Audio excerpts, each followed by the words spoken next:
I'm going to call the meeting to order. This is a new venue for us, so we're all trying to get sorted out here. I'm going to ask people to introduce themselves, and starting with the telephone.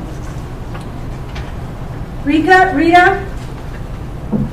Hi, this is Rita Wright. I'm the Child Welfare Program Coordinator with Northern Arizona University.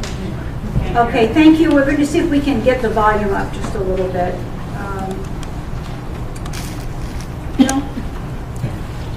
Debbie Burdick, representing public education.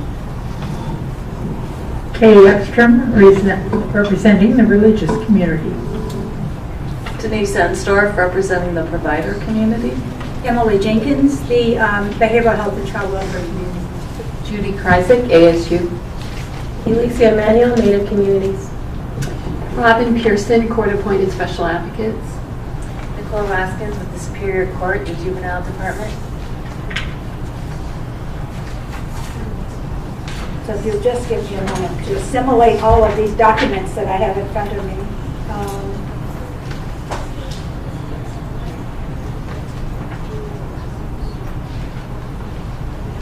I would like to remind the audience that this is an open meeting law. This is a meeting operating under the open meeting law. We are restricted to the topics that are on the agenda. We will have a 15-minute public comment period at the end of the meeting. We also can go into executive session if there is any issue that requires conversation that is not should not be under the open meeting law. We have a fairly full agenda today, so we're going to start with Catherine Guffey, the DCS Chief Quality Improvement Officer, who would like to propose that the committee play a role as a citizens review panel, which is a requirement under the Federal Child Abuse Prevention and Treatment Act. So, Catherine, if you'd like to get started. Thank you, Emily. So I want to share with you the CAPTA regulations. The Child Abuse Prevention and Treatment Act requires that states have 3 citizen review panels in order to have input from people outside the department on the success of the department in implementing our responsibilities around child protection. This panel in particular fits very well as a citizen review panel, so I'd like to just share with you what the CAPTA requirements are, which are not very many, and I think are very much aligned with what you are already doing. The CRP's function is to examine policies, procedures, and practices of state and local agencies, and where appropriate, specific cases to evaluate the extent to which the agency is effectively discharging its child protection responsibilities. And I want to say that the panels may review cases, but they are not required to, and they only need to do that if they believe that it's appropriate and necessary to the function of the panel. So I just want to be clear about that. I know that you have not reviewed specific cases in the past, and that it's not necessary that you do that. You can also examine other criteria that you consider important. So basically, we would give you information, just as we do now, about whatever topics you feel are important to your review of policies and practices of the department. The law allows us to designate one or more existing entities established under state or federal law if those entities have the capacity to satisfy the requirements of CAPTA related to the CRPs, and I believe you'll see that you do. And so we have the authority under the law to appoint you as a CRP. Each panel has to be composed of volunteer members, which you of course are, who are broadly representative of the community in which such panel is established, including members who have expertise in the prevention and treatment of child abuse and neglect, and may include adult former victims of child abuse and neglect. So one of the things that the federal policy states is that we should have members of the panel who have knowledge about child protection so that they can understand the complexity of the work and provide meaningful input to the department. The panels need to meet at least once every 3 months, which you do. The panels have to provide for public outreach and comment in order to assess the impact of current procedures and practices upon children and families in the community. Of course, you meet this requirement as well by having an open meeting, public meeting. And then a report is required on an annual basis, not later than 6 months after the date of that report. The department then responds with a response that we provide to the federal government to say, here are the recommendations given by the panel, and here is how we intend to act upon those recommendations. You also already provide a report. So that is really all that there is in CAPTA about citizen review panels, and I'd be happy to answer your questions now. Have there been any other entities designated? We have 2 other panels that we formed specifically around topic areas. One of them will be giving us information about the way that we distribute. It's not the right word. Giving us information about how we provide adoption subsidy benefits to families, so that right now we have, we would like a broader range of options. We want to consider having a broader range of options so that we can incentivize adoptions of children with higher special needs. So we wanted some public input around that topic. The other one would be looking at specific critical incident cases, fatalities, and near fatalities.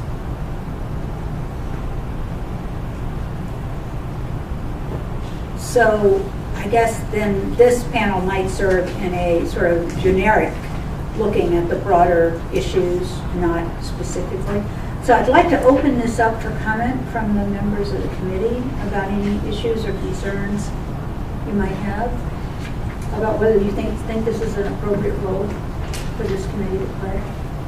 I have a question about it. So when the cases, and I know it says it's not required to review the cases, but who is the appropriate party to bring these cases forward if there's a concern? Like, who brings that forward? If there was a case to be looked at for, that we needed to look at, who brings those forward? Typically, the panel would not typically be saying we're interested in looking at a case that maybe you've heard about or had a concern about. The panels generally identify topic areas that they want to explore, much as you have in this panel. If there was a request to look at cases, then the department would determine if we believe that that was necessary to the job, to the function of the board, and appropriate to the situation. Yes. So that was similar because it says to examine policies, procedures, and practices. So that was going to be my question.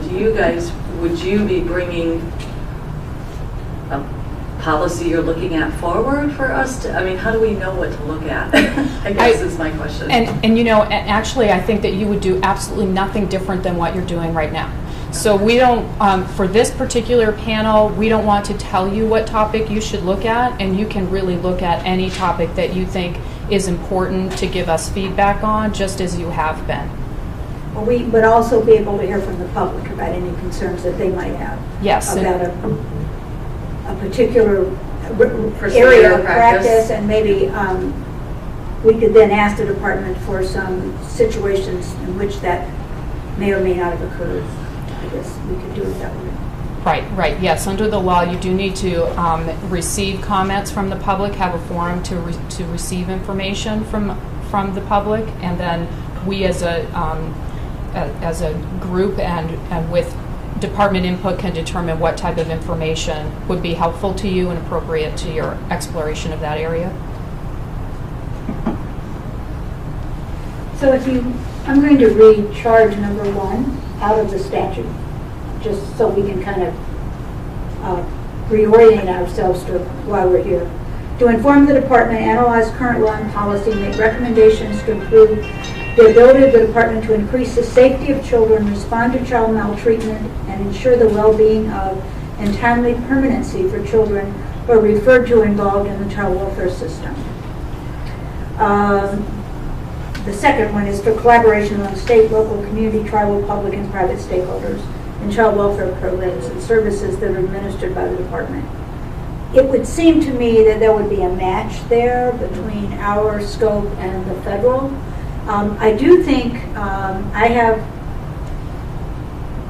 some concerns about whether if we were to have to get into particular ways in which these policies and practices would apply to specific children, I think we'd have to have some training for the committee members on confidentiality, on case review, on what might be the parameters under which we undertook such a thing. I don't know about you all, but this committee's really not gone through any of that kind of particular training and focus.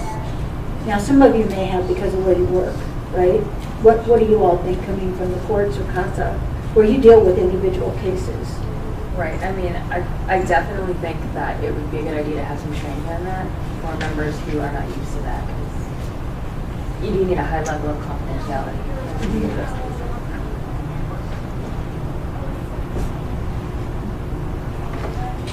Are there other concerns from the committee? I guess I have a question about parents. So say in regards to the child protection responsibility, say if a parent, outside parent, wants a case reviewed by the team, is there a process, or would that be something that would be generated by DCS to say this family wants this case reviewed by the board? So that really wouldn't be a role that a CRP would play. Okay. Citizen review panels are generally looking at a broader policy of practice area and providing input around that.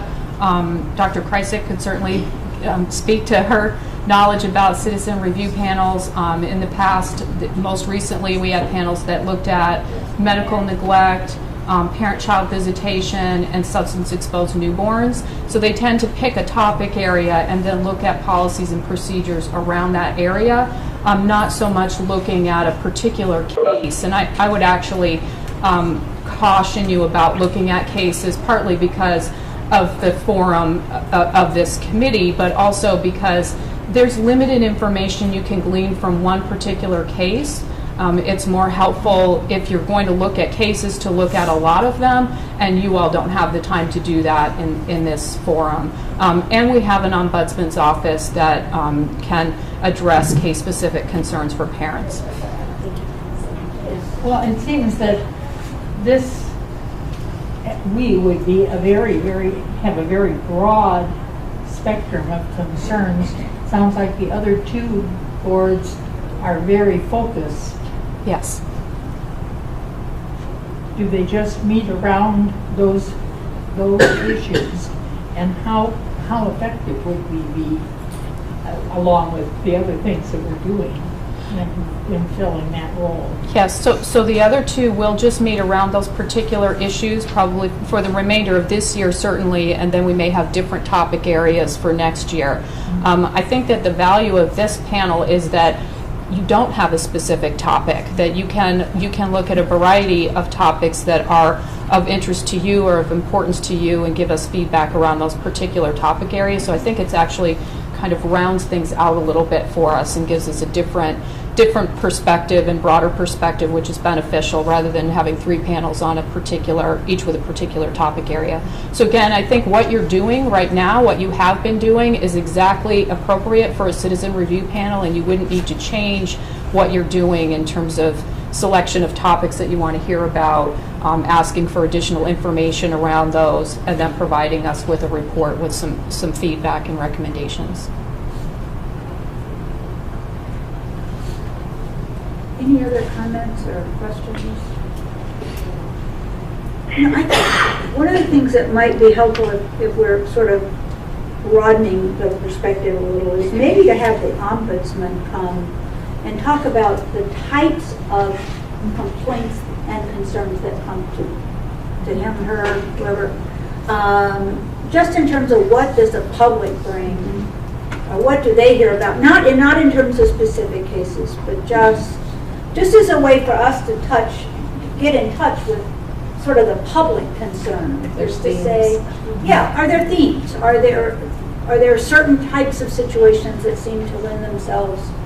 And are there things that we have thought about or that we already see in place that might address some of those? Just as a different way of getting a little perspective from just the kind of what we're bringing from our own perspective. It might bring to light some trends that we haven't recognized up to then, so I think that's a good idea.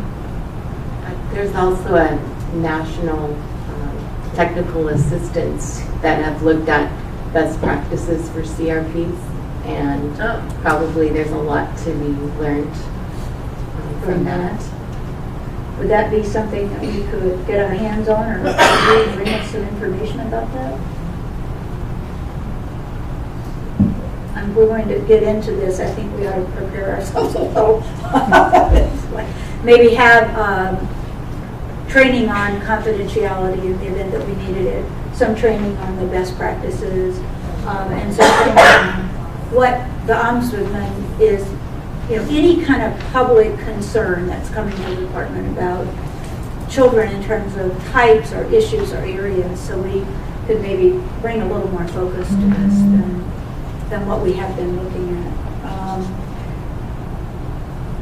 When you have to do a report, is there timing on this report? Because we usually file our report in August, but is there a different time constraint here? We have to submit a report annually to the Children's Bureau in June with our response, but it doesn't say when it needs to be supplied to us. So we can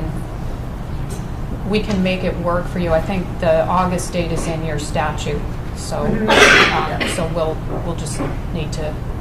Well, I'm really happy to say that Nicole has already started working on the report.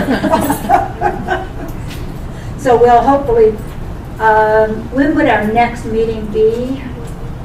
It's scheduled, I believe, for June. June? So maybe we should work with you, Nicole, to see if we can get something at least put together for June, because then we'll need to do it then to be able to meet the requirement.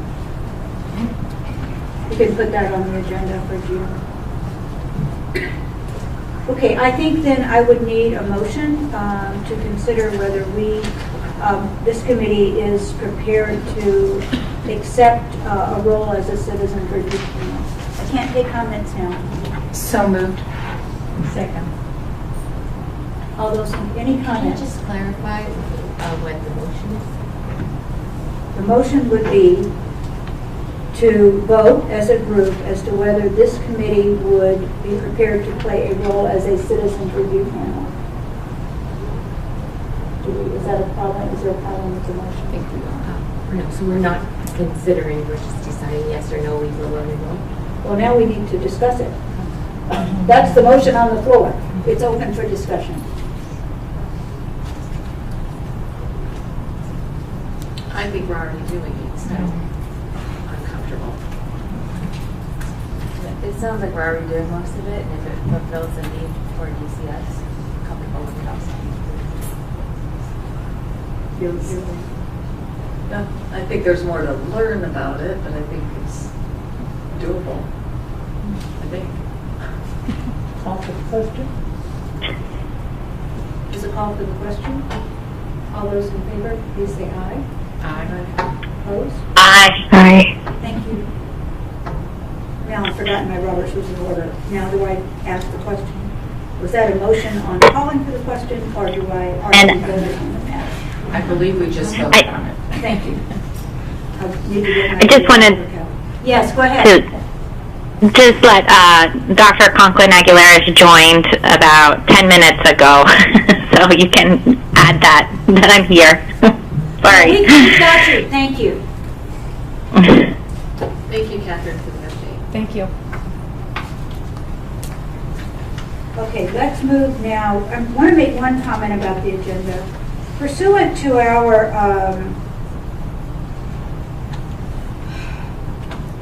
review of various content, various arenas, we have on the agenda this afternoon quality childcare.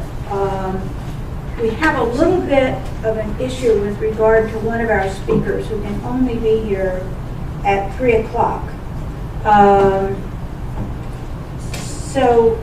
And Erin Radin is also coming. Catherine, do you remember what time she said she was going to be here? Not Catherine, Jenny, I'm sorry. I think both of them actually intend on arriving at 2:30. Okay, so why don't we, And then they'll speak starting 2:45. The first one will speak 2:45 to 3, the second one 3 to 3:15, and then 3:15 to 3:30 you guys can have a discussion. okay, so Catherine, let's have a legislative update.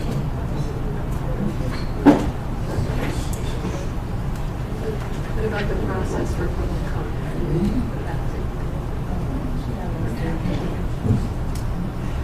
Oh, okay. Give me a minute, Catherine. I skipped one. We were going to discuss the process for public comment. We've had a lot of people who have been very frustrated about not being able to speak at the meetings. And unfortunately, the email system doesn't seem to be one that people really are utilizing. So I'm going to recommend that we set aside a certain amount of time. And today we're going to set aside 15 minutes to have public comment. We have to be very clear that people cannot comment on particular cases or individual children. It has to be a general comment. And if we decide after those public comments that we would like to put one of those on a future agenda, we could do that. But I just need some check from the committee, but I felt that we have not been really kind of hearing from the public, and our attempt to do that through email and then review, we're just not getting, obviously they're concerned people, but I don't think they're being heard.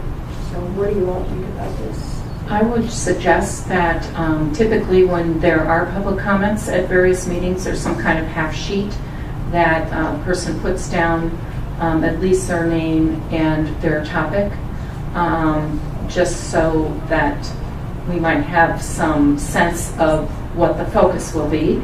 And then there's typically a time limit so that we meet for 2 hours. And so I know in my experience in the public sector for public school districts, it's 3 minutes.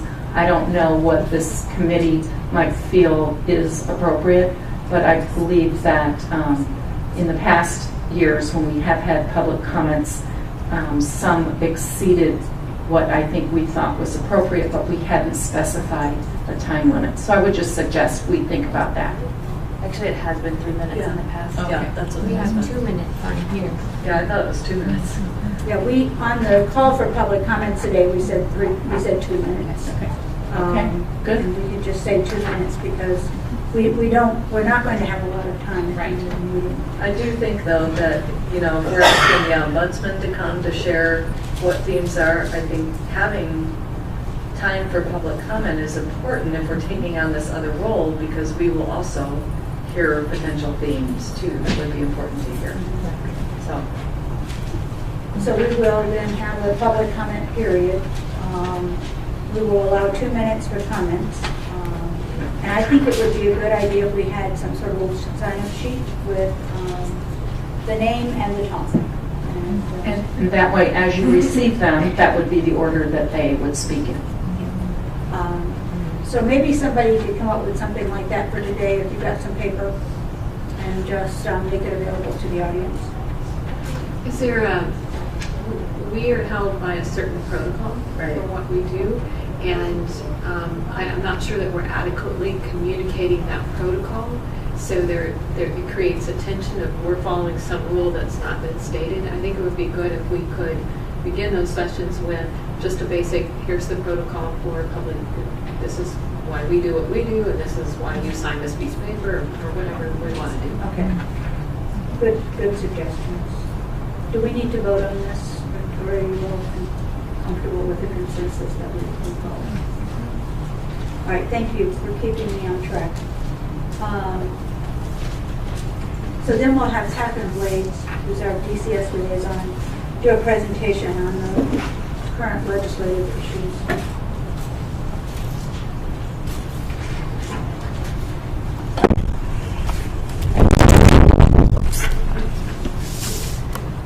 Okay, so I presented a few weeks back at the last meeting about agency bills, so I'll give you guys an update on our agency bills. Do you want me to stand? One of those so we can see.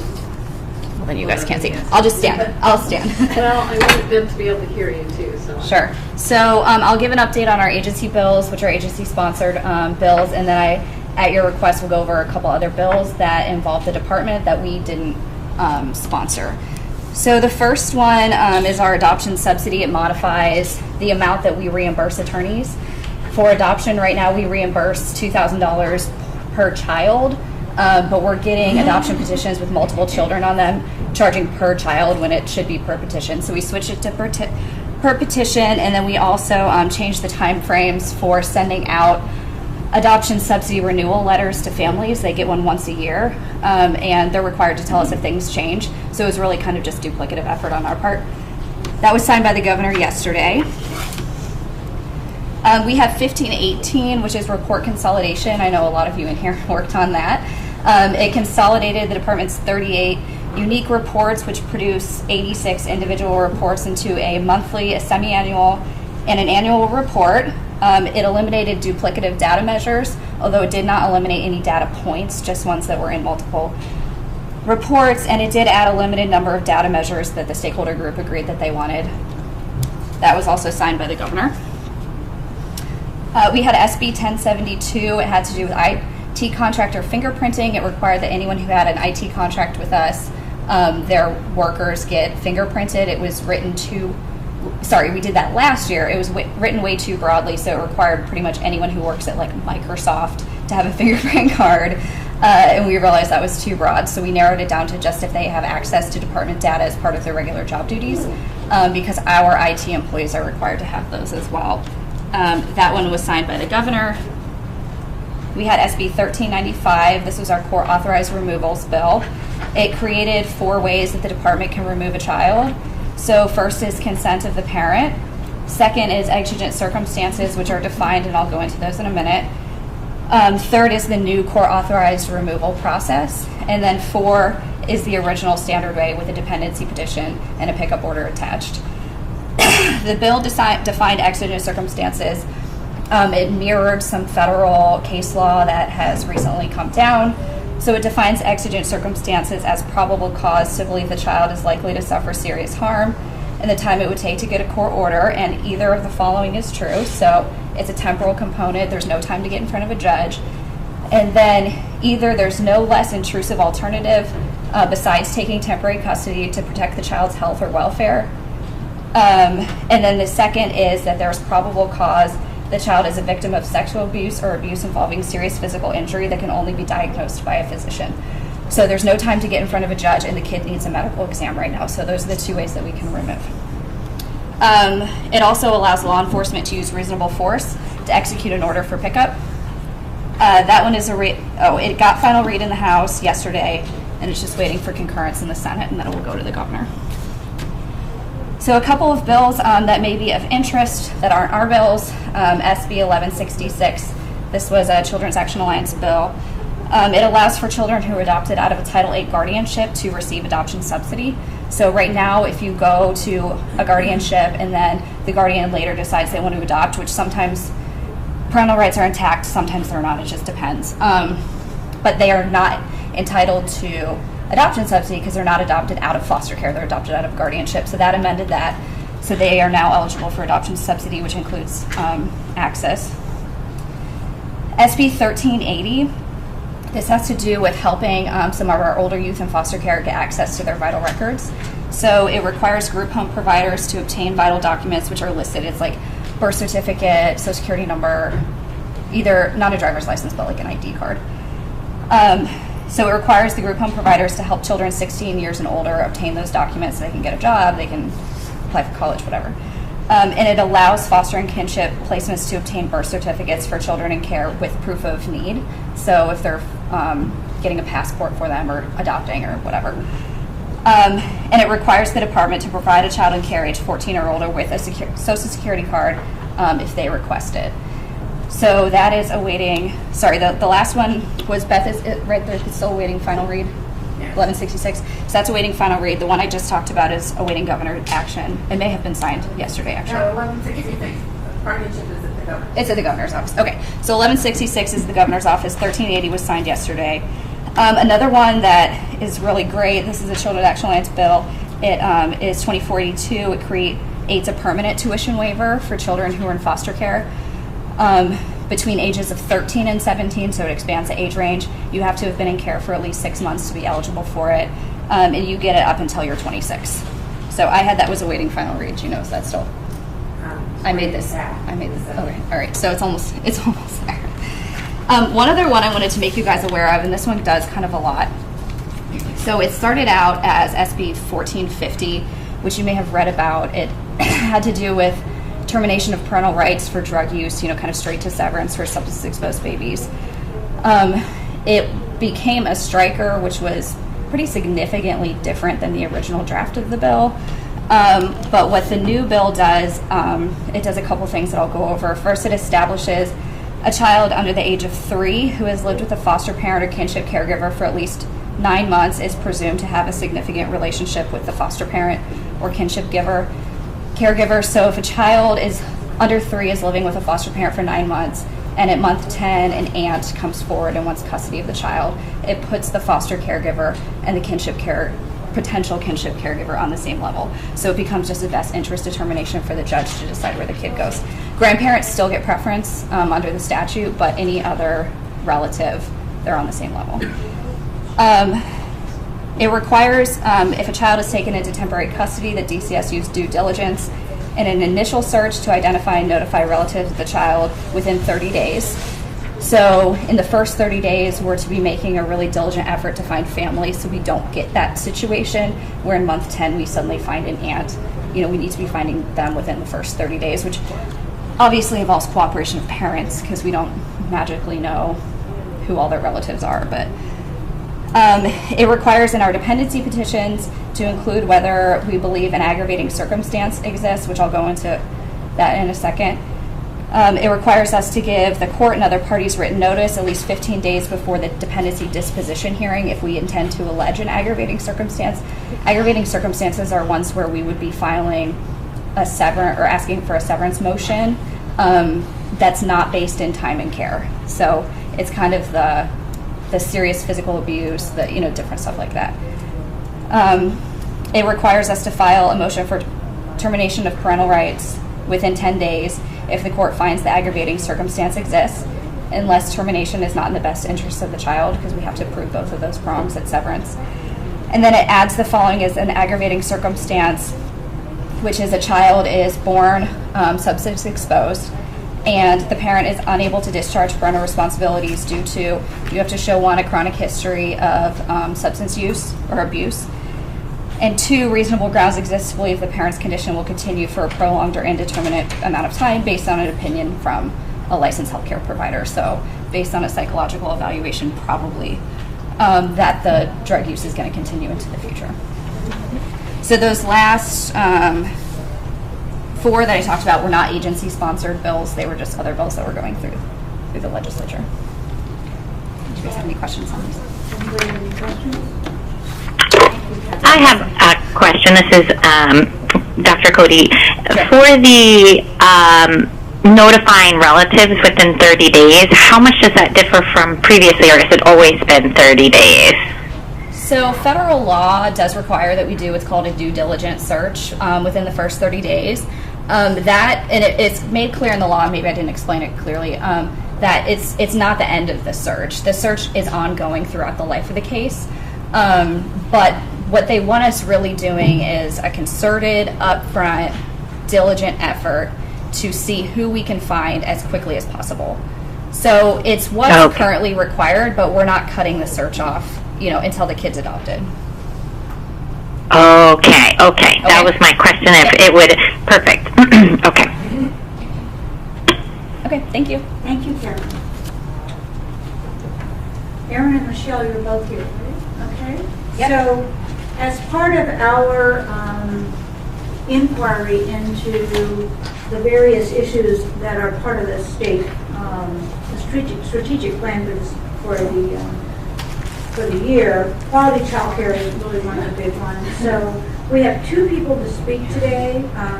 Aaron Radin is actually the executive director of the Arizona Early Childhood Education Association, formerly known as the Arizona Child Care Association. Erin, would you like to come forward? And I Yeah. think you have some information. I do. We might need to turn some lights off.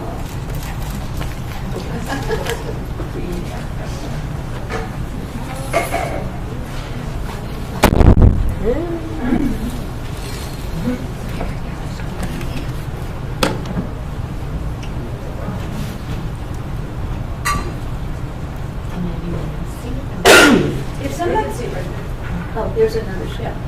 That's good. All right. You're in the dark, Erin, but we can see your slides. Perfect. Hopefully there'll be plenty of questions. We'll turn the lights back on and then you can actually see me. So I'm Erin Rita, the Executive Director of the Arizona Early Childhood Education Association. And as Emily alluded to, we actually were previously known as the Arizona Child Care Association, but much as you're talking now about quality childcare and quality early childhood education, we actually changed our name just less than 18 months ago to actually reflect better the work that our members are doing and really putting that focus on quality early childhood education. So that being said, what does that mean? I think we talk a lot about that, and Michelle and I probably understand a shared definition, but as we actually look through even amongst the early childhood community, we have a lot of different versions of what that can look like. But I think overall we've been working with the Arizona Early Childhood Alliance on coming up with sort of these elements that actually define a high quality early childhood setting. So it's in many ways similar to what you would see as something looking for high quality or a good K-12 type of education, but it's teachers who are well educated. Sometimes that means degreed, and sometimes that also means professional development in the community that have the correct training and temperament and supports to well deal with the children in their care.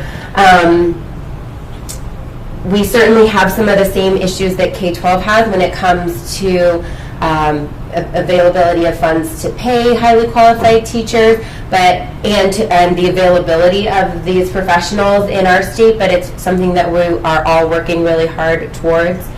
Again, teacher-child ratios and group size, making sure that, certainly for infants, 1 to 4, 1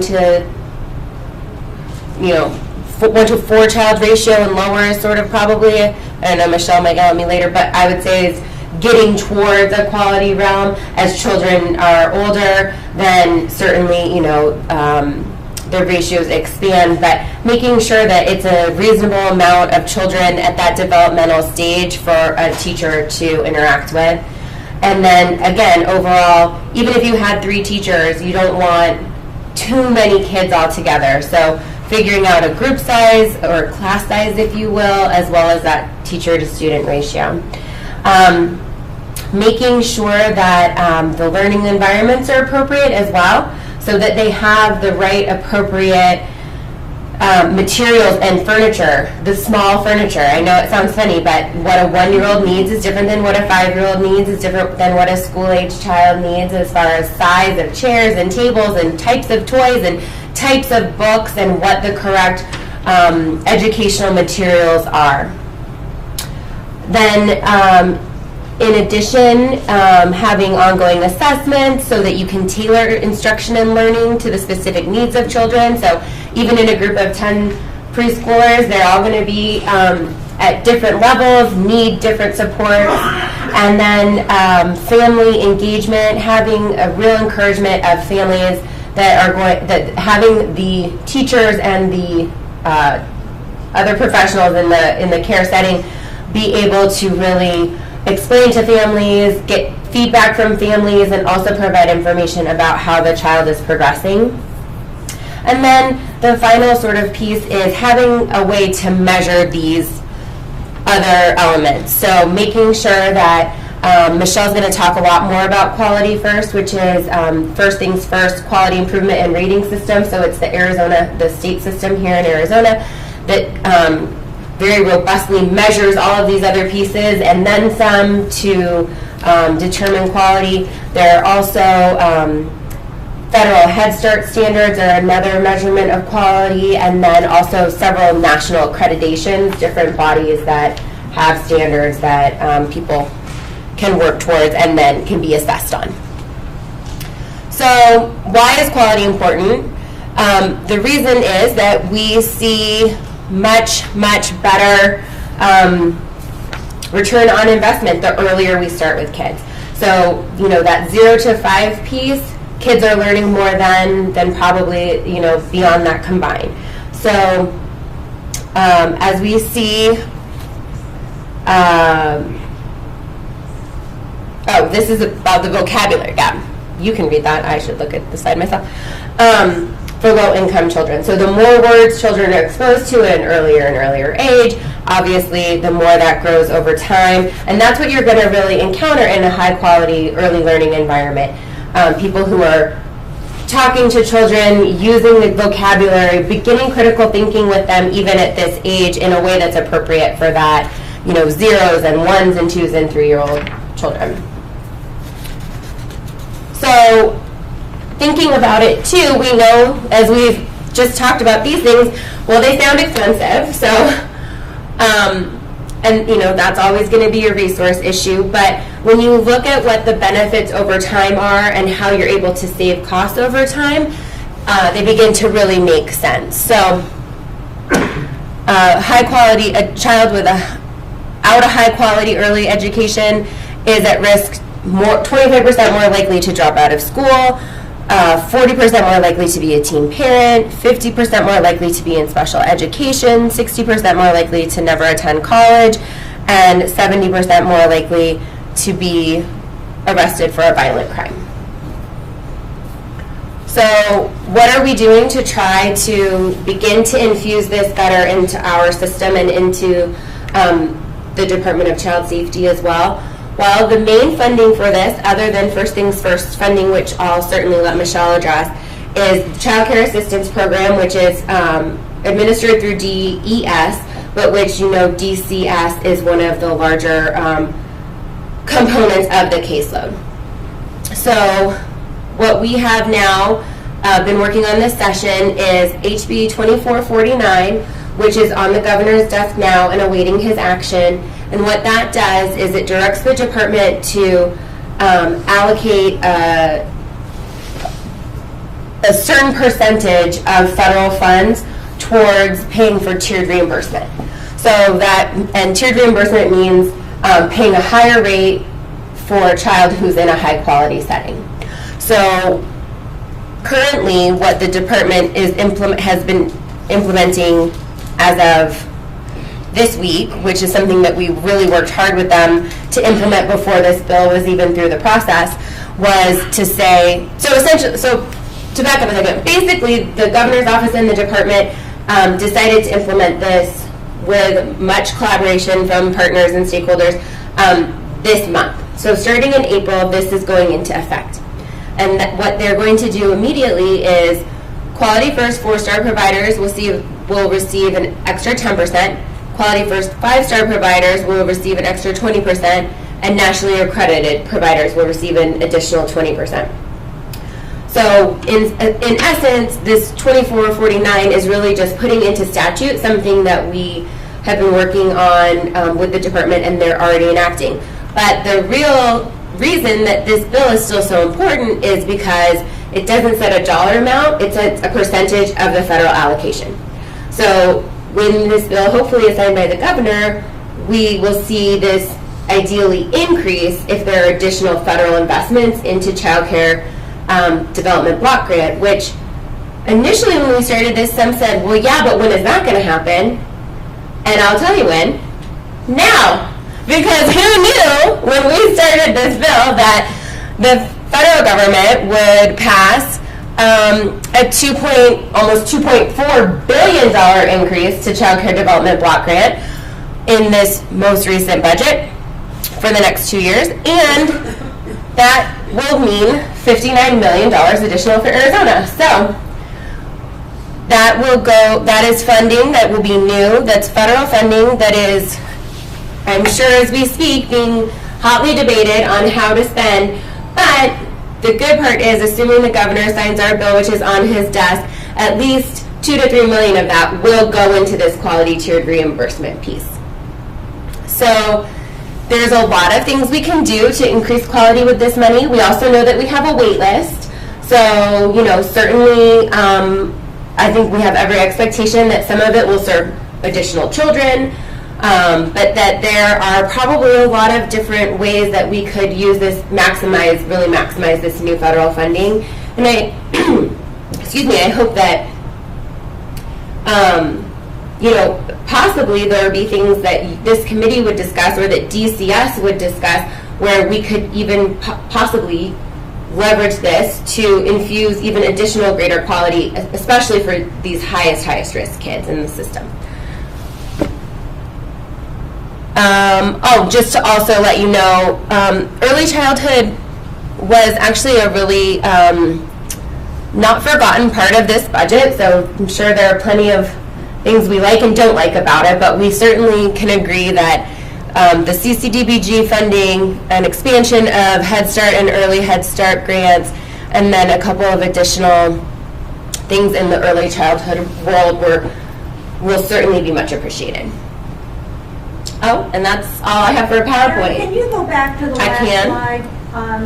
Flat funding for preschool development grants. Mm-hmm. Who does that go to? So that's a program that has been in the federal level had been run by the Department of Education, but are they still transferring it? I think they're still transferring it to Department of Health and Human Services to administer. It was HHS, it's going to Department of Education. Oh, all right. So say that again. So Michelle thinks it's going to Department of Education to administer. I'm not actually sure I trust Michelle a lot, but if that's the truth, then I'm very confused. So we might have to, I'll double check on that. But that being said, here in the state, it is administered by the Department of Education Early Childhood Office. So they have, I don't know how many participants they have now, but it has been used to work with, not exclusively, but primarily school district preschools, but also some private for-profit and nonprofit as well. It's, there has so many federal requirements, it's been a little bit tricky. The requirements don't work nearly as well for a private provider because of some of the different. And are there restrictions on the money? Can you use it for capital, just for furnishings, or types of thing, educational materials, or what?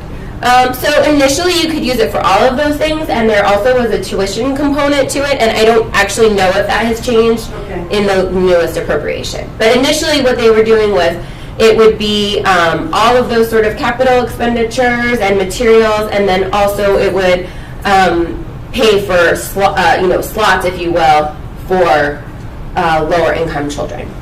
So do you know what the size of the wait list is?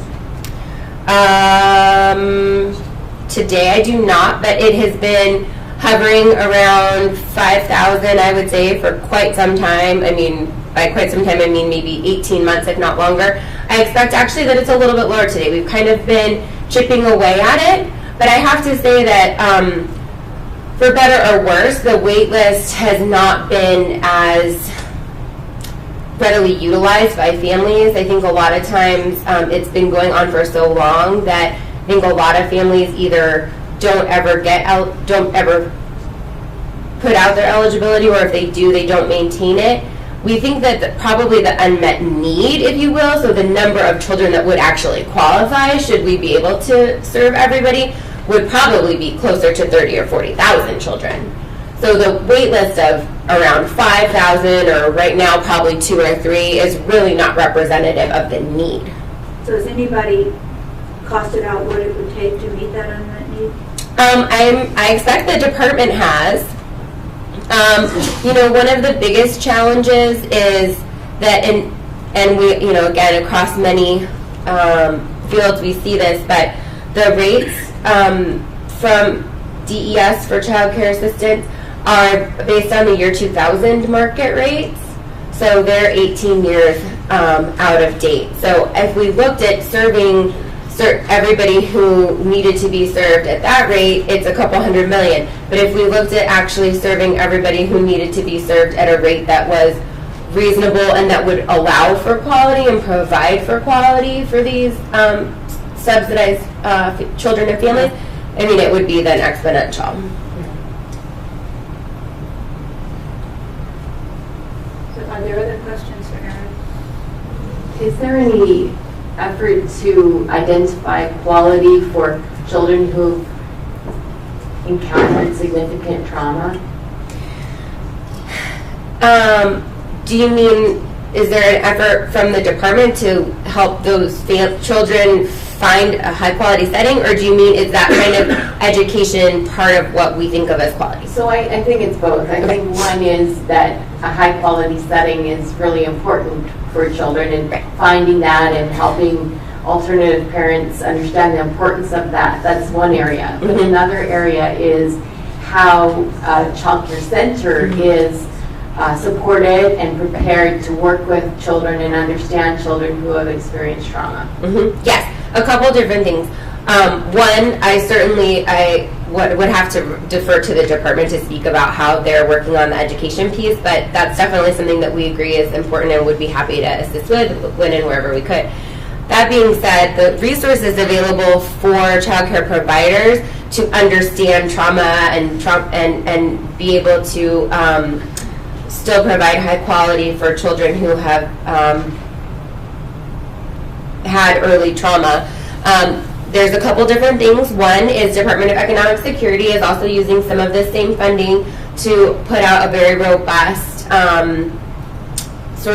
it's called an expulsion prevention training, but it really is about many of these social emotional issues that you're talking about and how to best support a child and a family where there may be behaviors or other issues going on, right? So how do we, if we see some of these traumas presenting as difficult behaviors, how do we better support a child and a family instead of resulting in expulsion? There's that, and then there also, I mean, Michelle is much better equipped to speak to this as well, because of the probably bulk of the dollars that go into this are FTF funding, that there are several really high quality programs, but maybe not in every part of the state, that do address very specifically these needs, and then even have coaching and very intensive training available. So I think it's something we can always do better at, but it's something that has been on the mind of early childhood education providers for a long time, especially as we have seen over the last, is it 10 years now? Such an influx of DCS caseload. So I think we should, Deborah, why don't you just stay there and we'll bring Michelle in, and then if we have questions later, if you can stay, it might be helpful for you all to both answer. Michelle Katana from First Things First, Chief Program Officer. And I don't know, we can probably turn the lights on. Michelle, do you have a PowerPoint? I don't have slides. I don't have slides.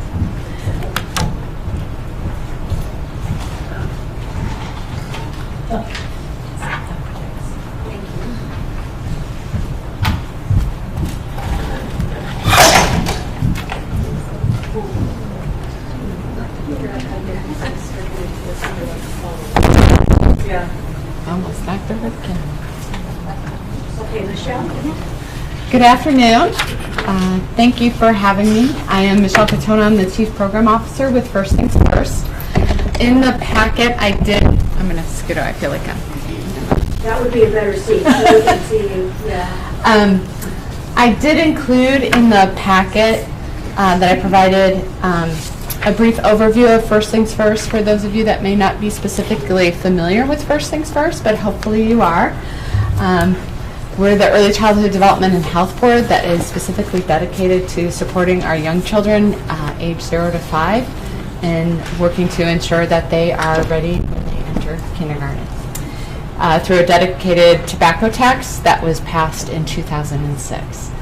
And we cover services and supports in the areas of family support, children's health, and early learning. That is also inclusive of professional development, while also focusing on the public awareness and supporting working towards the public overall and families and Arizonans altogether to understand the importance of early childhood, some of the key points that Aaron brought up. So with that dedicated revenue stream, we've been able to put forth some critical supports. But a specific aspect, as I talk about first things first, that's important to keep in mind is our governance structure. So we have a state board that is appointed by the governor, and then our state board identifies regions across the state, which we call our regional partnership councils.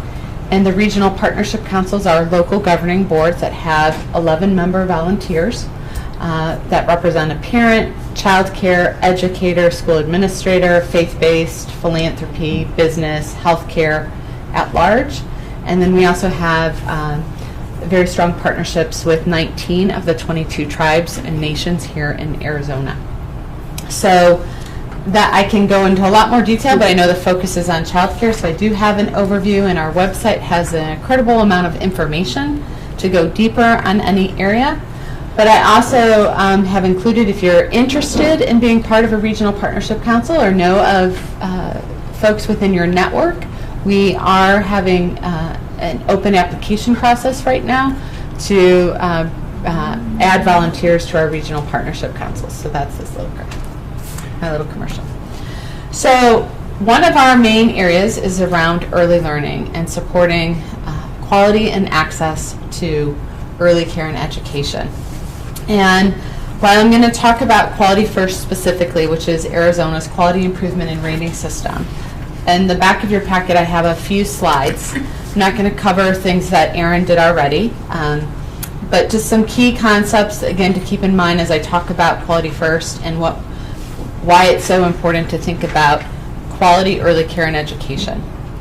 But first I'm going to put a data point in front of you. So when you asked about how many kids might be in need of early care and education, so when you look at the population of children 0 to 5 in Arizona, 60% of our children 0 to 5 have all adults working in the household.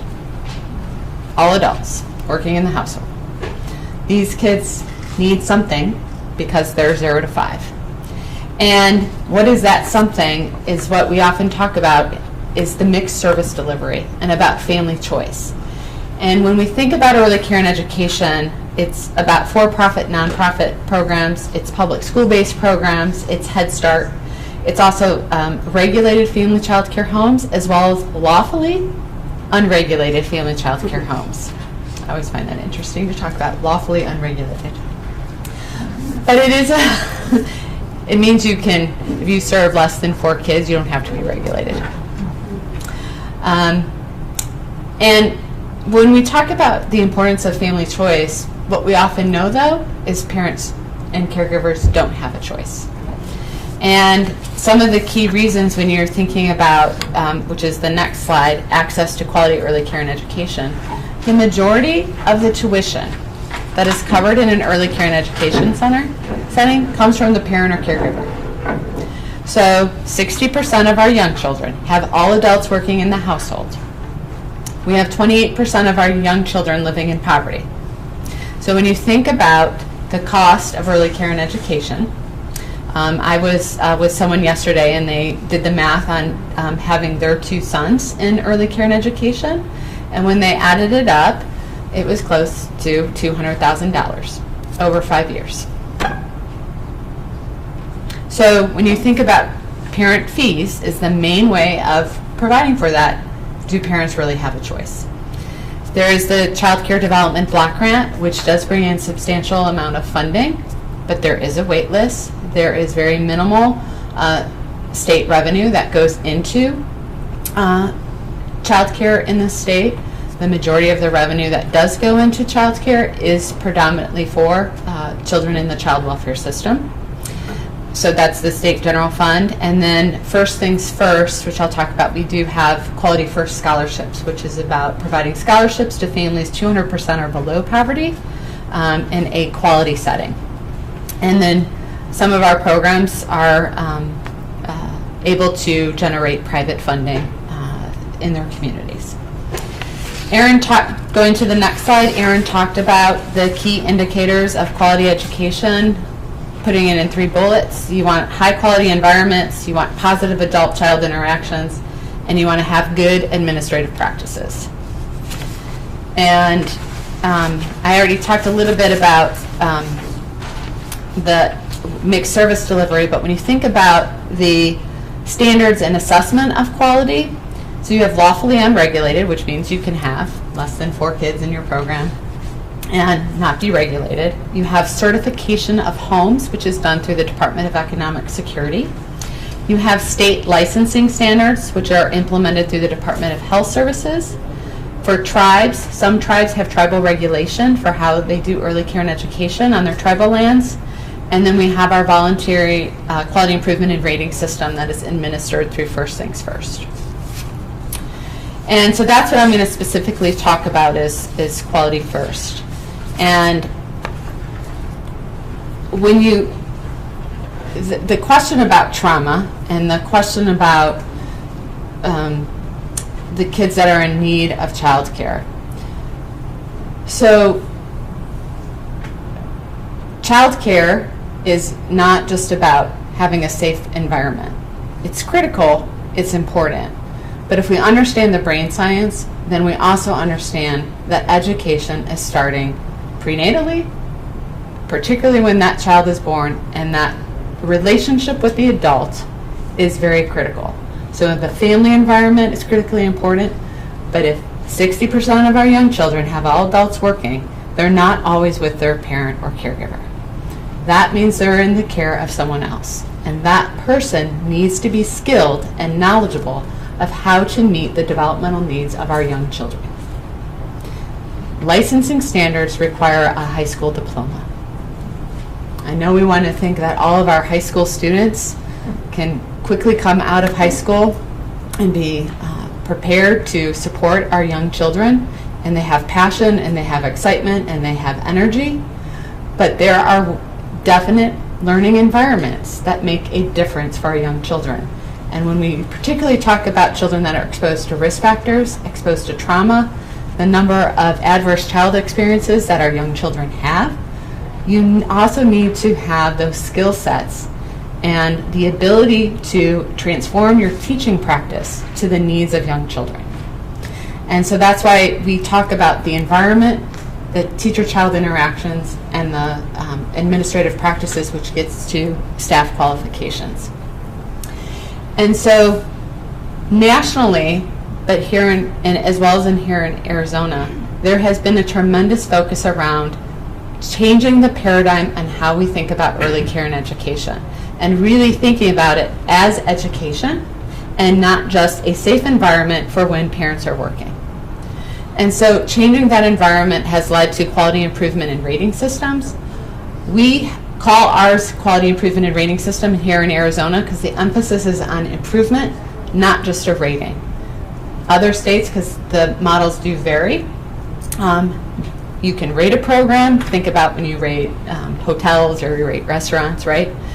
So you can provide a rating, but if there's nothing else to then support and all a parent knows is here's the rating and then here's a child care program that says I want to do the best I can, but I don't have any resources.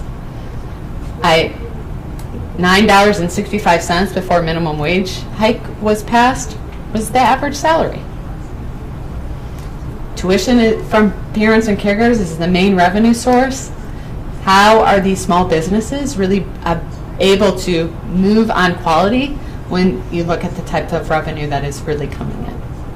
So quality improvement in rating systems in Arizona, our Quality First program, is about putting together a set of components to support programs in moving along the quality continuum in a partnership with them. So it's a 1 to 5 star rating. So there's an assessment using valid and reliable tools, the environmental rating scale, as well as the class assessment. We have an assessment team throughout the state that goes out and does assessments using these tools.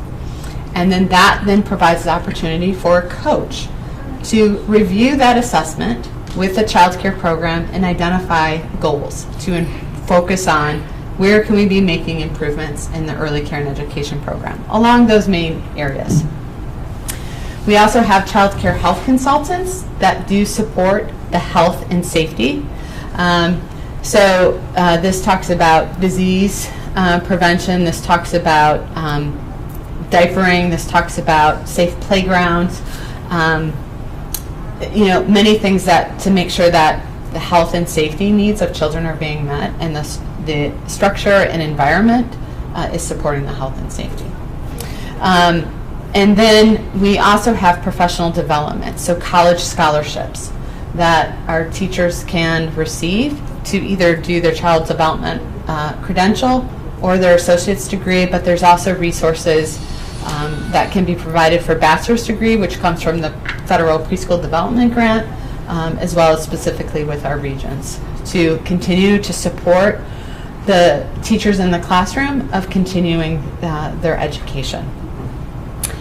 And then we also have some individualized, specialized consultation. One is early childhood mental health consultation, which is a focus around the social emotional development and how to support teachers in setting up environments that meet the needs of young children from their social emotional developmental needs, as well as inclusion, which means supporting young children that might have special needs in a child care setting instead of being in a special needs classroom only. So those are some additional supports that are being provided. So we look at a comprehensive approach in working with child care programs. It's voluntary, so they can submit an application to apply, and then we go through the process. There's about close to 3,000 licensed regulated programs in the state. We provide about, Quality First is serving a little over 1,000. The main revenue streams are First Things First and the Preschool Development Grant. So we do have a significant number of programs that aren't able to enroll based on the funding. So we put about $28 million into Quality First, and then on top of that we put close to $40 million in the scholarships. So these are our two largest programs that we fund out of First Things First. When you think about our revenue stream is about $125 million. So this is a significant area of focus for us. And the last slide that I want to show you is since 2013, where we had about 25% of our programs in the 3 to 5 star range. When you look at 2017, we now have 71%. So we're seeing the movement on programs being able to improve their quality. But when we think about high-risk vulnerable populations, of those 1,000 programs, I think it's about 50% that have contracts through Department of Economic Security for child care subsidy. And when you think about child care subsidy overall, I believe the number is 40% are in the child welfare population. That might be a little too high, but it's a significant, about a third. Is a significant number of children in the child welfare system that are receiving subsidies. So when you start to look at the data, and we have about 50% in Quality First, we're not reaching children that are receiving subsidy or child welfare. And so that's where we're also having some very concentrated discussions across Department of Child Safety, Economic Security, First Things First, about looking at the data and what are some shifts that we could be making to really move that forward. So what would it cost if they reset the market to 2017 or 18 for the DDS child care payments? Oh. I don't know, Emily. We can ask. I mean, the department is required by federal law to do a market rate survey every 2 years, and it does really vary by parts of the state. So they're actually going to be embarking soon. Well, they're doing a market rate survey right now. Oh, it started, yeah. We've had a huge increase in terms of, not a huge increase, but the minimum wage has gone up, which obviously affected a lot of these places. Absolutely. So this newest one, so I think in some regions and for some age group, okay, so it pays like slightly different for each age group, right? If you pay a little bit more for infants, you pay a little bit less for school aid, so there's a whole lot of math. that I could have begun to do. But I mean, in some places in the state, for some age groups, they're at like the 6th percentile of the most recent market rate. But in other things, it might be 20 or 30. I mean, realistically, to put it at a quality rate would be at least double. Yeah. At least double.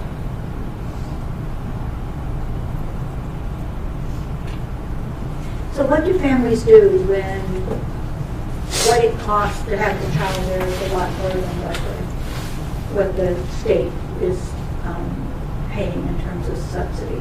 Well, I think are they choosing another facility, or are they trying to supplement out of limited resources?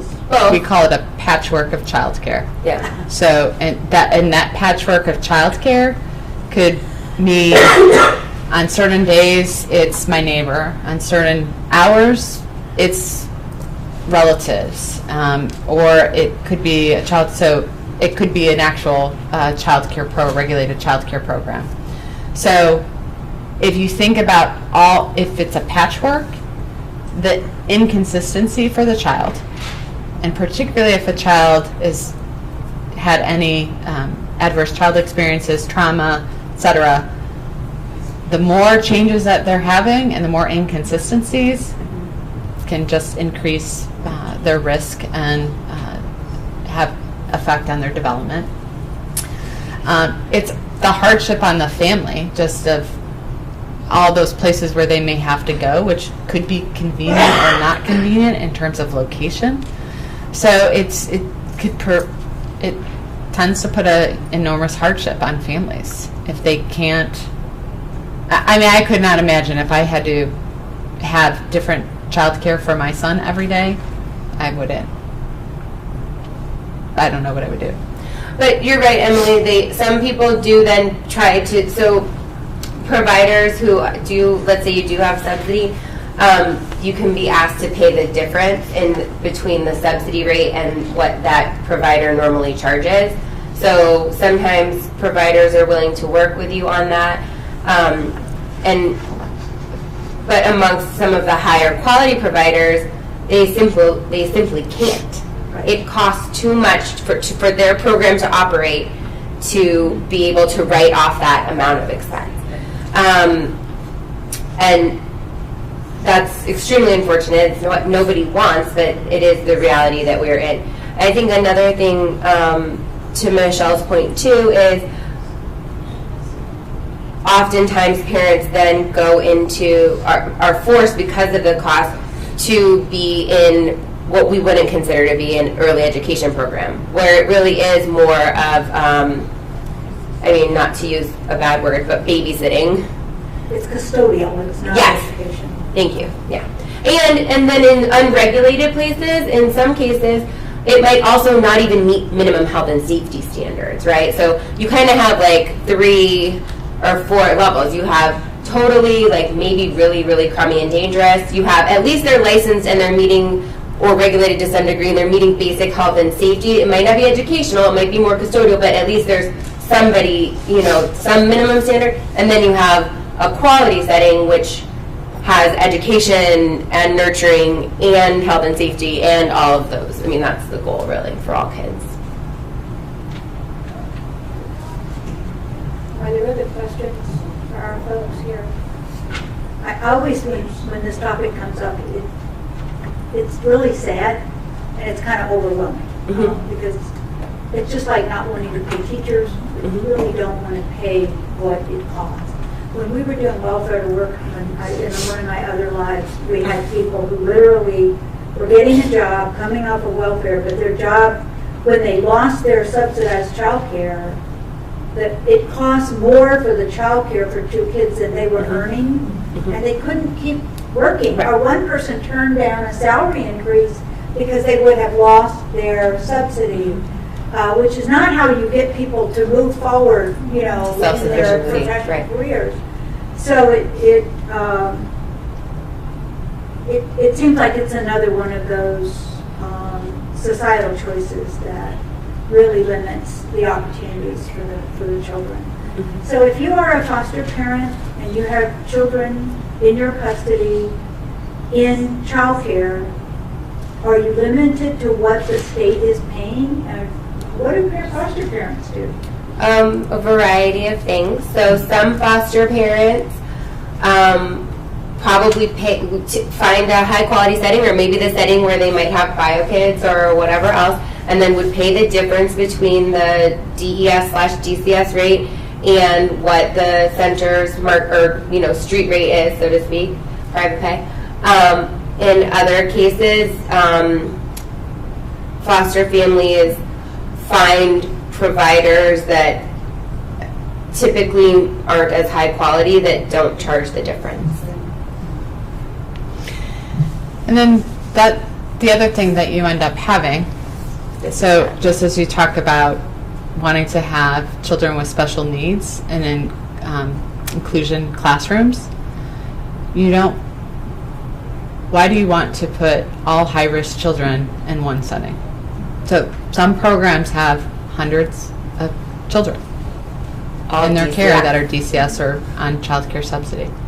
Because we have, geographically, we have some very high places with high removal rates, and that's what happens with no extra support.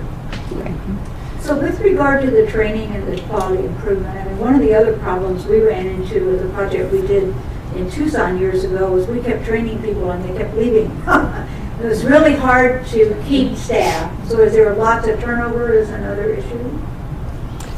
Well, compensation is a huge issue in the area of early care and education, and when you have low salaries and not much opportunity to have increases, you have a level of turnover. So it is a constant issue. That's a struggle, and that's also where you see kind of quality go up and down, because you can have turnover with the director and you can have turnover with the staff. And so when you start to move a program in partnership along the quality continuum, and you're having the same director, you're having the same teachers, while you've made some momentum, and then there's turnover, sometimes it's almost starting all over again. Yeah. Particularly if it's turnover with the director. So do you all have any recommendations? I have a question. It's Dr. Cody. Do we know the star ratings of the majority of the child care settings that our kids in care are in? Does that make sense? So what percentage of our kids are in the 1-star, 2-star? Do we know the percentage that actually get into these 5 or 4 or 5-star programs? Are you talking about any child, or the university? Are you talking about child, the DCS, DES population? Our kids in technically in care, in foster care, within our system and in custody. So those are the data pools that we're currently doing, and we did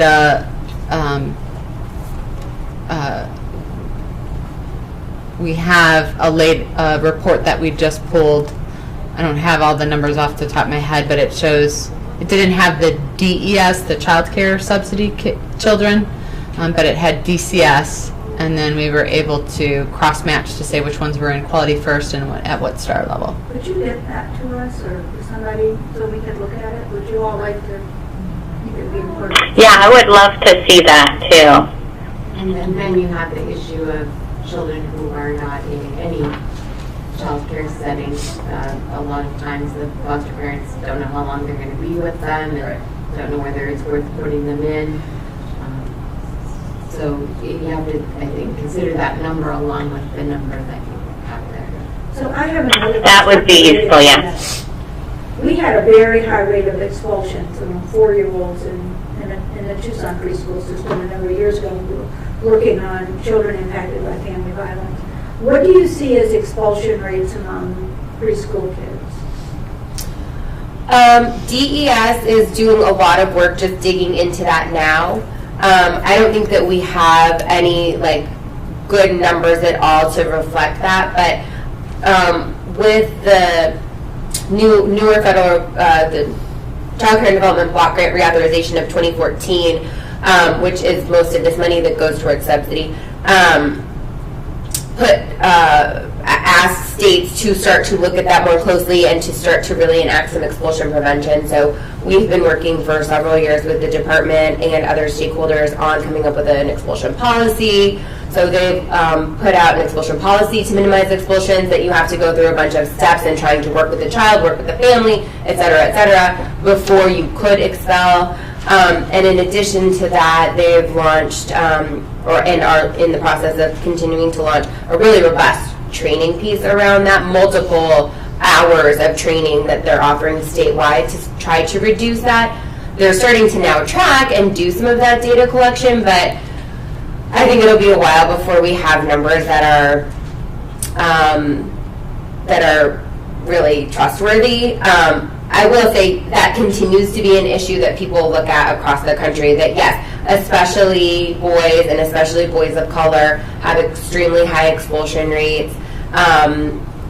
When you look at other nationwide studies, and we don't have any reason to think that that would be any different here. But it's something that the community and stakeholders are really trying to address. So when they're looking at that, are they looking at all of the DCS and DES subsidy populations in particular, in contrast with other populations? Is anybody doing any of that? I mean, I think it's important to know what happens when your kid gets expelled from preschool. Can you get in another preschool? You know, are you keeping the kid at home? Are they isolated? I mean, what's going on? So DES is trying to robustly track that amongst the, so that would be amongst the children that they serve in subsidy. So the TANF families, DCS related families, and DES working poor related families. I hope that they will gather data that can be broken out the way you're talking about. And then they're also attempting, at least amongst centers that have a contract for subsidy, to track expulsions among unfunded kids, right? So the private paid kids that are in those same child care facilities. So they're trying to do that. I think it'd be really interesting to think about some of the questions you'd like answered, and maybe help make sure that as they begin tracking that data, which they've kind of only started to do, that they're going to get at some of those data points that you want. I can't really speak. Who is that at DCS that's doing this? Well, it's under Michael Weishart now. So it's Brooke Herrera as the child care administrator, but I know you know Michael, so if you just told him what you were looking for. Okay. I mean, would you all be interested in having someone come from DES and talk about this? For children with behavioral issues, this is a really big issue. It doesn't help them to get excluded. Right, and I mean, as far as subsidized children, I mean, we're working really hard, and they're working really hard.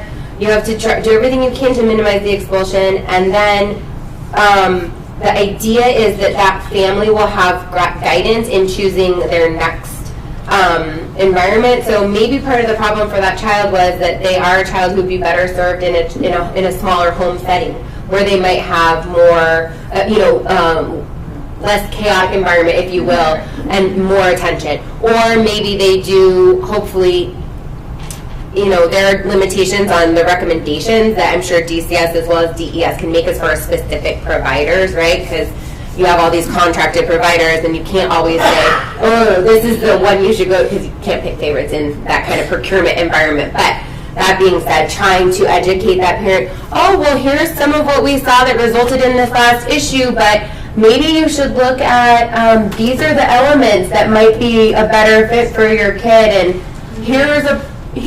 look through these, I know that caseworkers do the best that they can to push, but I think in improving caseworker education around the elements of high quality early care and education, the importance of it, I think that's something that could be done. I think trying to figure out, because to be honest, I've heard from many foster families, foster parents that have said, I can't afford to pay the difference between what DES/DCS provides and what it really costs. And I don't like the environment that I have this child in, but it's the only one that works. And that's heartbreaking, because these families are already trying to do the best they can. Or you have situation where perhaps it is just another than financial strain on that foster family, right? And we don't want to add to that burden. But looking at solutions, looking at ways that, especially thinking of the world of who is, gets this child care subsidy money, and that DCS is possibly the population of them that need to be prioritized, that maybe have the highest needs as far as wanting to make sure they're in the best settings. I think there's a lot of things, and maybe a little, DES would probably tell me, but I don't work for them. So, there might be a little money available to say, okay, we would like to say that the DCS funded population pays more and has to go to quality, and if it paid enough, you could say, and that center can't charge the difference. Or maybe doesn't have to go to quality because we do want parental choice, and we talked about some locations in neighborhoods where maybe there aren't as many options as we would like that are high quality. But if it was in a quality setting and a DCS child had a quality reimbursement rate, and then the parent would not be charged the difference, it'd be interesting, even as a pilot, to track some of those children through and see what the results for those families were. Thank you. Are there any other questions or comments? Yeah, I think you raised a lot of issues for us to think about today, and I really appreciate you coming, both of you. And I know, Michelle, that you have to go, right? So, thank you. Thank you. If you ever have any other questions or need anything else, Emily knows where to find. Okay. I have any questions that I can possibly assemble here.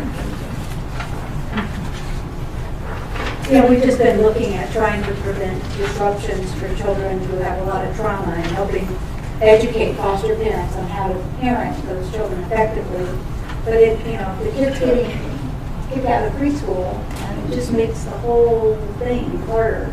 Whether they're expelled from school or preschool or they're having issues with it, just makes the parenting of those children much more challenging, which can lead to more disruptions. Okay, we need to discuss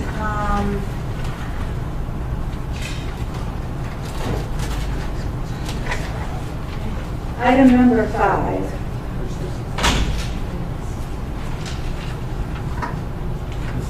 The open meeting law complaints who is going to speak to that?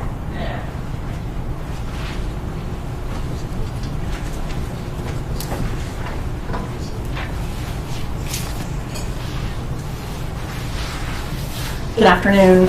For the record, my name is Lauren Lowe. I am the General Counsel at the Arizona Department of Child Safety, and as such, I am also the legal advisor to this body. The department received a notice from the county attorney's office here in Maricopa County that they had been forwarded 2 open meeting law complaints dated February 20th and 22nd, 2018. For those of you who aren't aware, normally the Arizona Attorney General's office investigates open meeting law violations. However, since the AG's office is also our counsel, they turned this over to the county attorney's office in order to not be conflicted. So the county attorney's office asked us to submit a response. And we asked for a brief extension of time in order to ensure that the deadline was after this meeting so that this body could in fact review and approve in an open session that proposed response. The response was drafted by staff after reviewing the complaints. Although there are 2 complaints, I would note that they are identical down to the punctuation. So really we're just addressing 1 complaint. This was done after reviewing the complaints, the agendas for each of the meetings, the video of each of the meetings, and speaking to various staff who were present at the meetings. So this is the proposed response. It was provided to the committee in advance. I am happy to take any questions in open session that aren't requesting legal advice. We can move into executive session if you have legal questions. However, you do need to vote on accepting the response in open session. If you have any proposed amendments to it, you will need to do those in open session as well. And then staff will submit the response to the county attorney's office on your behalf. Madam Chair, if I will, or if I could, we did have this in advance, and I'm assuming we've all read it carefully, and I would move that we accept it as presented. I'll second. Any other comments, questions? All those in favor, please say aye. Aye. Opposed? Ayes have it. All right, thank you. We will date this and submit that to the county attorney's office no later than close of business Monday, which is the deadline for submitting it. Thank you.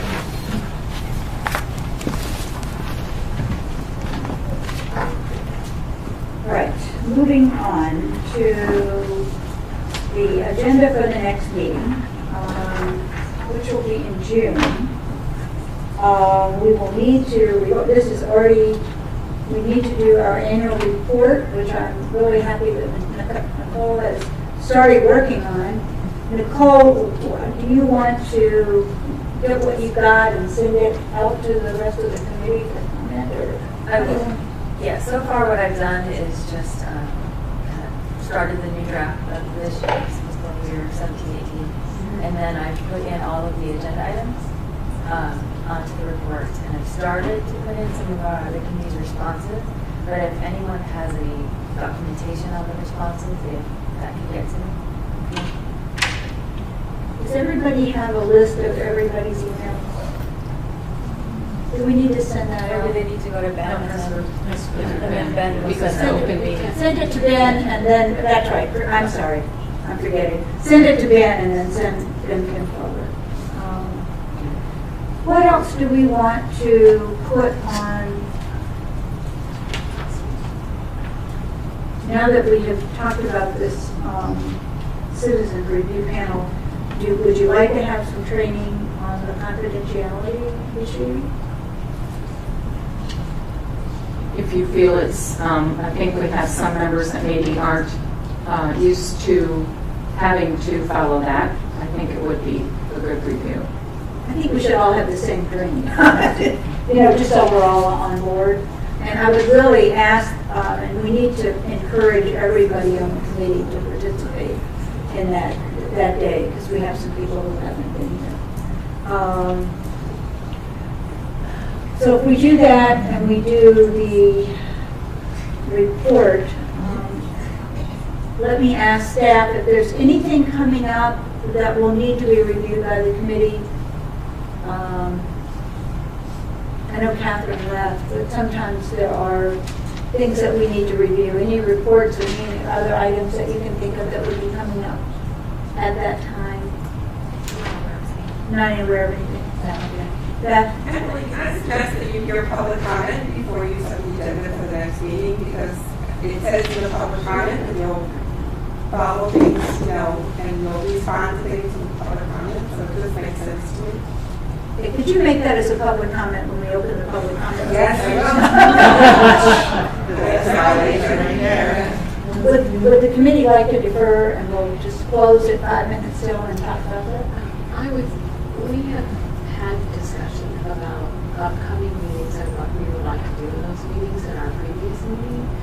I'd like to review that list to make sure that we have Check those boxes. Right.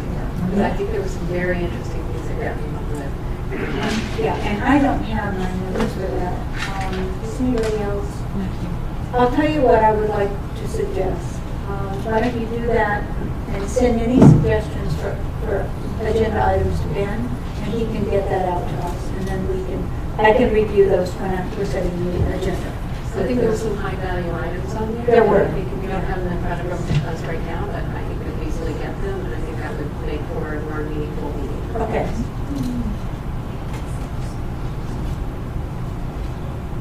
Okay. So here's what we're going to do. We're going to open the open meeting. We're going to open up for public comment.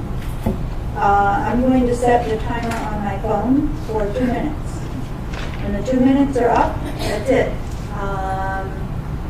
Now, do we have any lists for any sign-up sheets for people who wish to speak? A way to do this?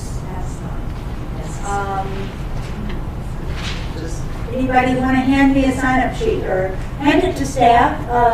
Maybe staff should do those? that. Okay, but Yeah, I don't think you can do it that way. just let them come up and speak. And then have them sign. In the future, we can have the. I think you do that in the future, to have them sign. I'm being advised by my more informed members that we need to just have people address the group, identify yourself, and you have 2 minutes. Anyone want to speak? I'll start this out, take 1 minute real quick. My name is Steve Isham. I've been Can you doing. please step closer to the mic so that we can hear you a little better? We welcome you. Sit down there. My name is Steve Isham. I can sit. My name is Steve Isham. I've been doing this for 42 years, fighting CPS and advocating for children. Started teaching in 1975. I've been a principal 3 different times, a public school, a charter school, an elementary and a high school. I've been a school board member at the Tolleson High School District. I've done everything that you can imagine. I don't know if there's anybody in here, maybe Beth Rosenberg has as much experience as I do in what you're talking about. Many of the things that you talked about, Emily, have already been done in Tucson. And it's like going back in time and listening to these things over and over again. And it's very frustrating for somebody like me, or I'm sure her, to watch this, because it's kind of like if you buy a car, you bought a car downstairs, and then all of you have to ride home in it. You don't have a clue what you've bought. And when you voted to become the CRP, you got yourselves into a car that is not running right. It is a mess, okay? Before the meeting, I gave each one of you a document showing you 8 different violations of CAFTA, which you have just voted as your responsibility. It's yours now. You get to drive this car home. And when I go home, I will have a whole bunch more of these that I can work on over the weekend. You have all white women. The black population in Arizona is about 4.6%. You have 15.2 or 3% black children locked up in DCS juvenile corrections. Not one African American anywhere here. There's not a single man on this committee. They show up by phone or other. So as you start going down these civil rights violations and this entire thing, the idea that you guys are ready to take on the responsibilities of CRP, you really need to get an attorney and find out what you've gotten yourselves into. Thank you. Do we have another person who would like to speak? Let me know when you're ready. Thank you for speaking to us today. Thank you. Go for it. All right, first of all, I just want to humbly come before you and thank you all for allowing us to speak. It was a blessing to hear you guys talk about the things that are going on with so much passion. I know you guys really care about what you do. To get started, we have what's called the Administrative Procedures Act of 1946 that we need to have implemented. It's the federal guidelines for what agencies are supposed to do to keep the public informed, and we're not getting that. Also, as parents, we're not given the DCS procedural manual, which would include wording to have our children, which are voluntarily placed, returned. So we're supposed to be able to have words in every state that will tell us exactly how to get our kids back. We're not getting the ability to do that. On top of that, Title 42 USC, the authority for which this whole system is running on and is being forced upon the parents, has never been enacted into positive law. So we have a whole bunch of rules being forced down our throats at gunpoint. But if we really look at what this system is, there's no individual right for any child to receive child support or to be able to receive reasonable efforts that I believe we heard about earlier. if you look at the ASPA amendments in Title 42 USC 675, 678, and also Sutter versus Artis, the U.S. Supreme Court, you'll find that it says, federal statutory requirement that agency makes reasonable effort does not confer right to reasonable efforts on individual children in the foster care system. And so what you'll find is that this system is a system created for agencies to be able to receive money in partnership with the federal government. The children being able to get something from it is indirect. So the system is not for any individual child. No individual child can go and sue the state for not giving them a benefit. So it's really a business. Is the time up? Could you speak your name to the David Watson. David Watson? Thank Yes. you, Mr. Watson.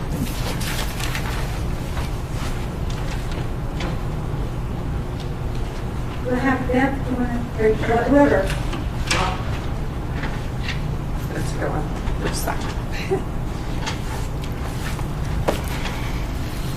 Hi, good afternoon, committee. I'm Beth Rosenberg, a Director of Child Welfare and Juvenile Justice for Children's Action Alliance.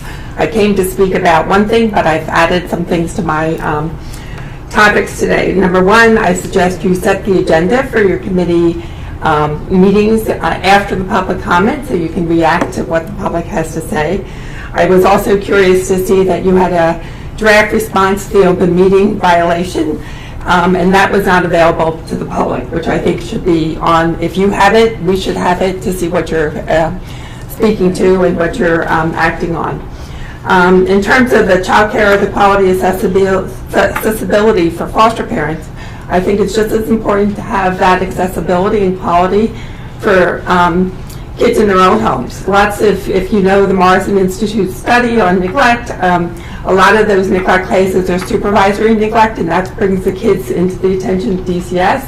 And, you know, if we're not providing subsidy available to those families, that's why they're coming into foster care, which, you know, when parents have no option and they leave their young kids with the boyfriends that they met 3 days before, you know. So I think you need to look at that. You just don't look at, we provide a lot of services, not that we provide enough, but we provide a lot of services to kids who are in foster care. We need to provide those services to kids in their own home as well. It can't be one or the other.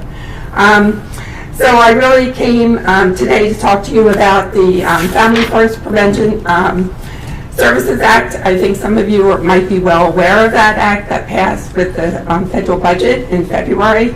It's going to restructure the federal funding of the state. I think that you as a committee, the Community Advisory Committee, really needs to take an active role with the department and bring in other stakeholders to talk about what that act means to the state, how we can restructure what we're doing, how we can provide more prevention services to kids, to families, to prevent them from coming into foster care. And you have an important role that you could play in that discussion and that awareness of what we can be doing, when we can be doing it, because we have some options in terms of implementation. So that's really where I came to talk to you. That's a really good suggestion. Thank you. Others who'd like to speak today?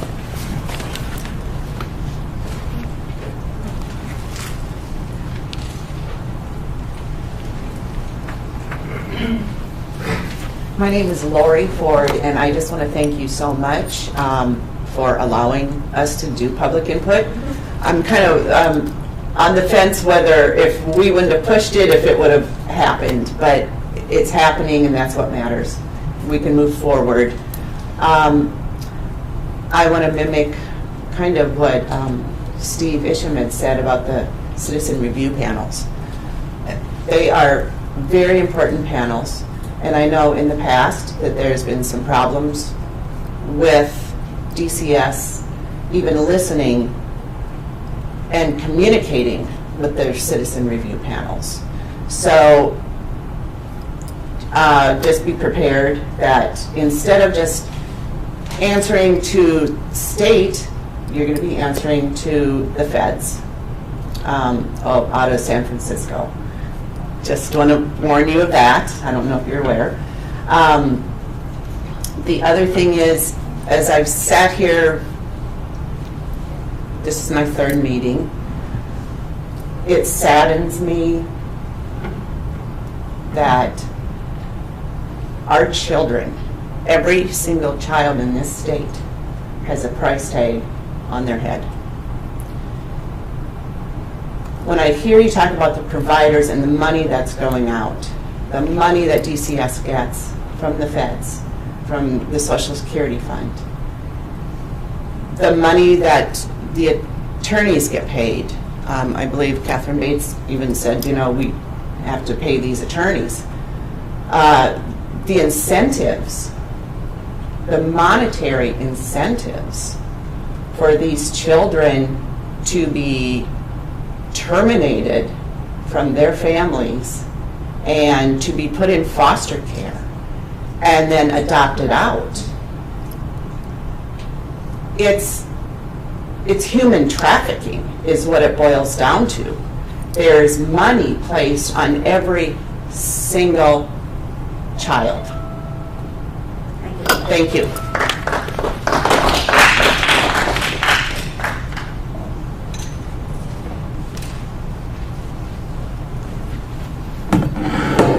Thank you. Hi. My name is Melinda Sherwin, and I am a child advocate and court watcher for 25 years. This state is being sued in 4 cases that I know of for approximately or even more than $100 million because children are being seized by DCS caseworkers without warrants. There hasn't been a single warrant issued to a single parent in this state ever. Okay? Violation of the Fourth Amendment. There is a law, or there is a statute, or an ARS, whatever it is that you call it in this state, to provide a proper warrant. But it's being batted about within the legislature, and they keep trying to vary from the Fourth Amendment. The department gets federal funds.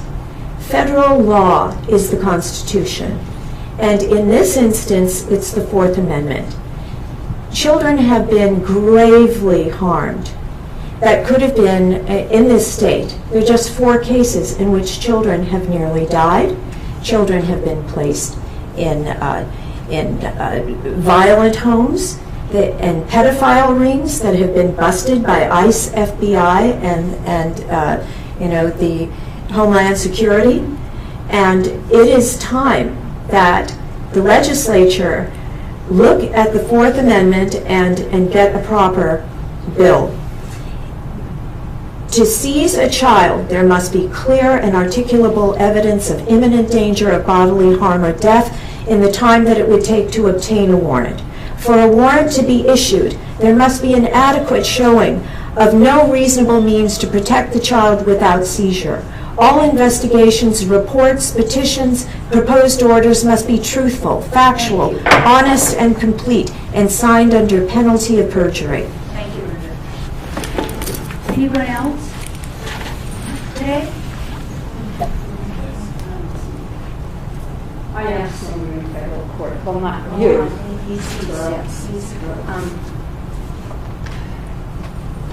Since 2015, pro se. I'm a former educator, and Can you give us your name, please? Lorraine Patterson.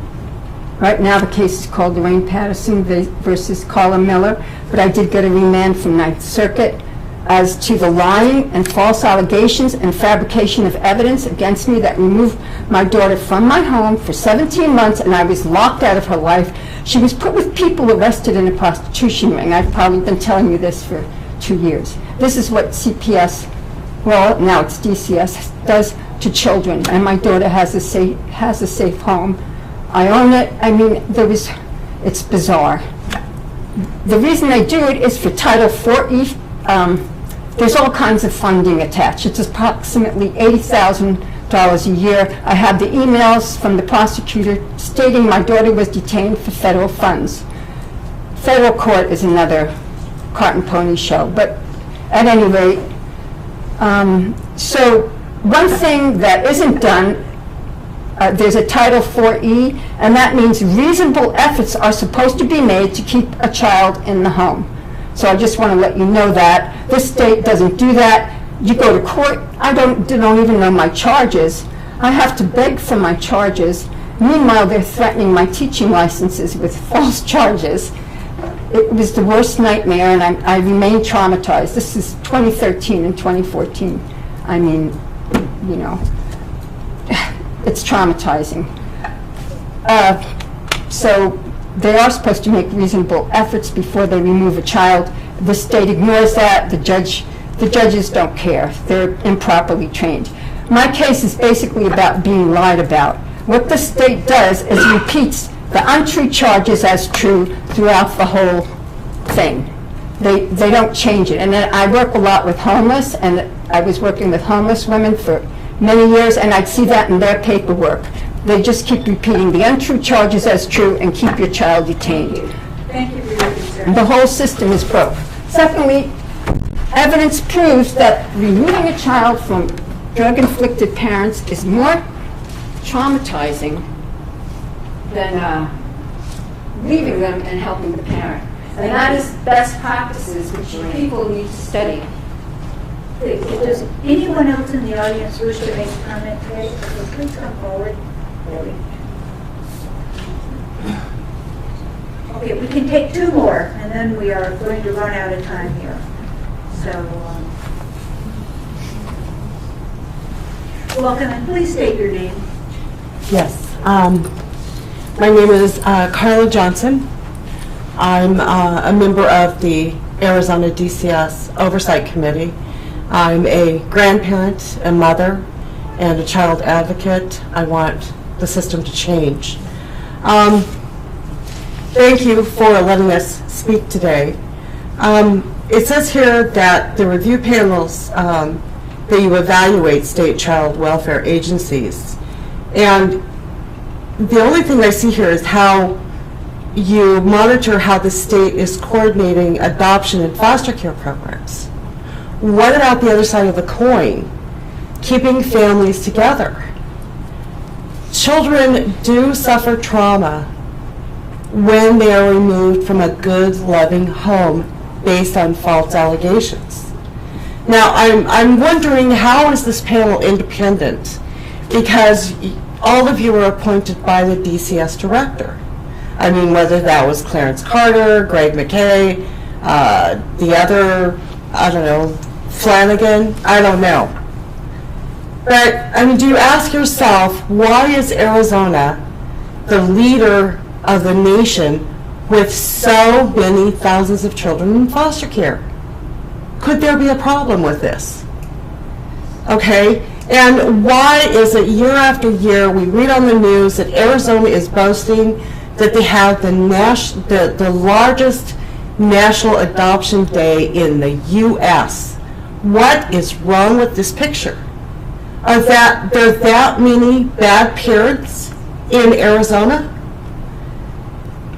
I really feel like this committee is an extension of DCS, and it's like an employment agency looking for more and more contractors, and you know, to take care of these children that are taken away from families.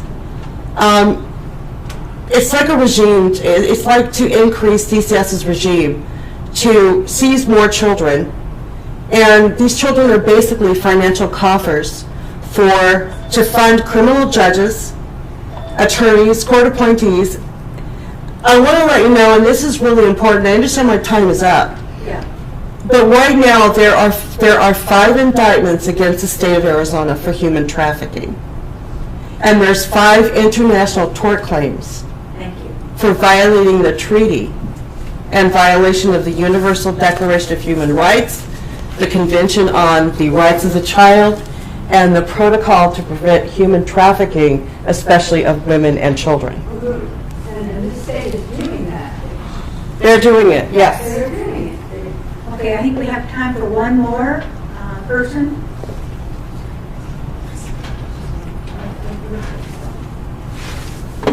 Thank you. My name is Marissa Hamilton. Let me move this a little bit closer. I've been an advocate for children, specifically in crisis pregnancy, for over a decade now, and also women in domestic violence situations.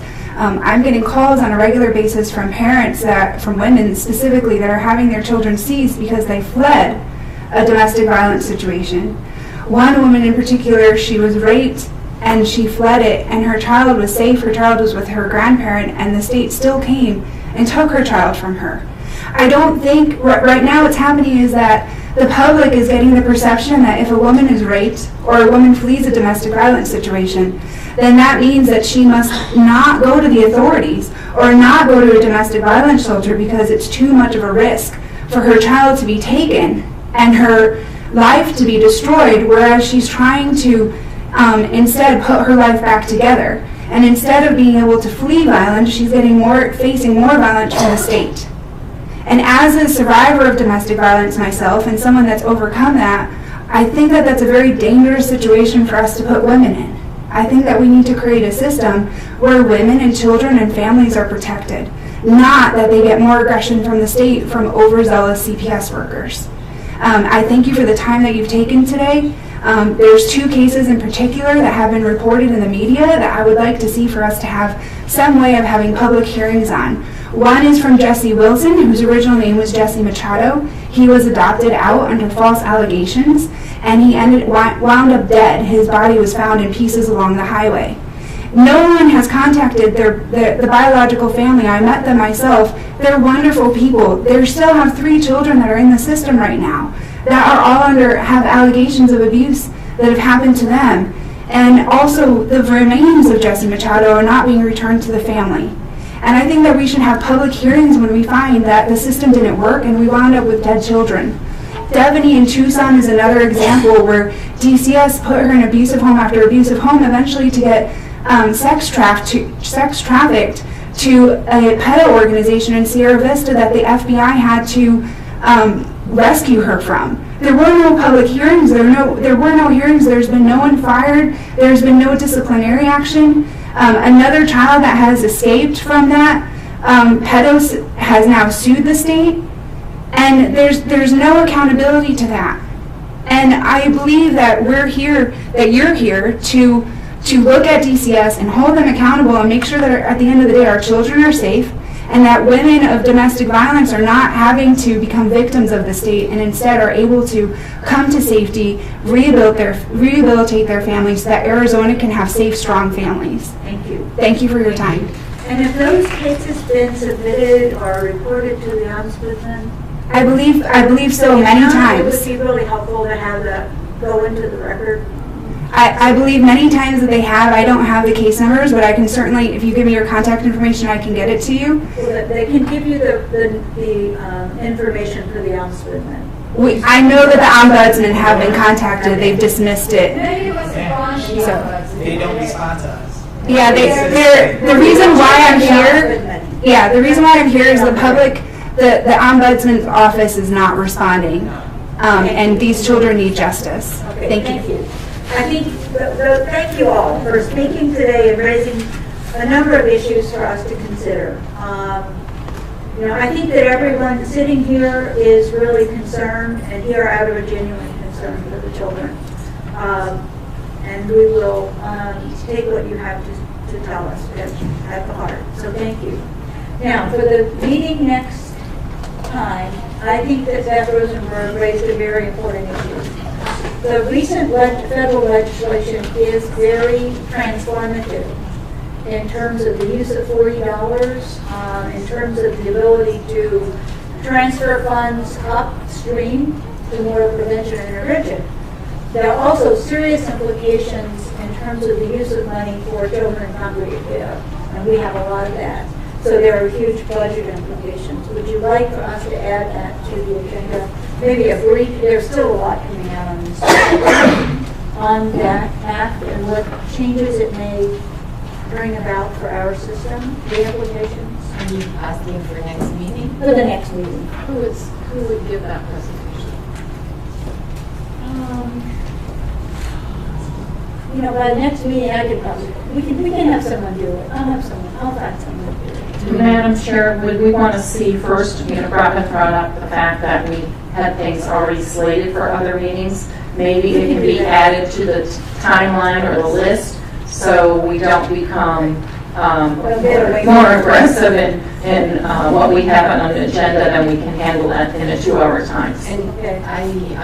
But definitely have it at some point. And you wrote down earlier confidentiality, but there are a lot more issues to the CRP than confidentiality, and so I think understanding what that means is really important. Can we go to executive session today and understand that with? I don't know. I was thinking there's best practices that you brought up. I mean, I think we need an education that's probably more than an executive session. I mean, I think we need. What are our responsibilities And what do we need to do in order to fulfill those? That would be, okay, let's put that on the list. And then the report is you have to deal with we have to do that. We have to do the report. So I don't think we have time to deal with the legislation. Okay. So let's do the report. Let's do the, let's see if we had something that was on our agenda for the topics that we had selected. And then let's also look at what do we need to do to prepare ourselves for this new role. And that would include both some training and also some orientation into, and Judy, I think maybe what would be helpful would be for the staff to send out the Child Abuse Prevention and Treatment Act, which will include this, and then maybe the most recent report on the Arizona Citizens Review Panel annual report from 2017 from the Center for Child Wellbeing, so that we can understand what has been happening with those review panels, and then our role would be in those. Would that be helpful background for you? Anything else? So just to sum up, to make sure I understand, we're going to review our notes and send our maybe first or second choices of the list that was planned previously to Ben, and he'll consolidate that into an agenda with the things you just discussed. And Nicole, I want to thank you for undertaking the report on your own initiative. That was very helpful. And given the timing, it will be very, very helpful. Okay, any other items that come before the group today? I will